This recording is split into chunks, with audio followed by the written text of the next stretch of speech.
কেয়া সব সময় তোমরা দুইজনের নামে আমার কাছে কান ভারী করে রাখতো। আমি এতদিন কষ্ট করে যে টাকা পয়সা কামাইছি সব কেয়ার অ্যাকাউন্টে পাঠাইছি।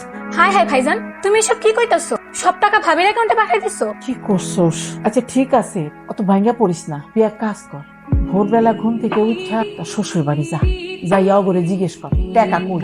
হ ভাইজান, তুমি কালকেই যাও, খুশিরে দেখে আসো, ভাবিরে কইবা তোমার জন্য সব টাকা কালকেই ফেরত দিয়া দেয়।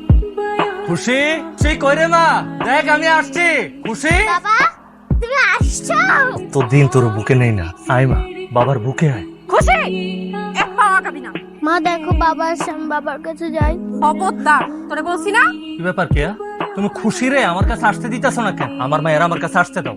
আসতে দিব না, একের দরে তাকে উদ্ধার করতেছে। কোন অধিকার এই ভাবি যা আদর যাইতে সময়ের কোন অধিকার মানে কি কইতাছেন না আপনি এসব? যা করে ঠিকই কইতেছে। একজন প্রবাসী হইয়া আমার বউয়ের উপর, আমার সন্তানের উপর আমার যা যা দায়িত্ব আছে সব দায়িত্ব আমি পালন করছি।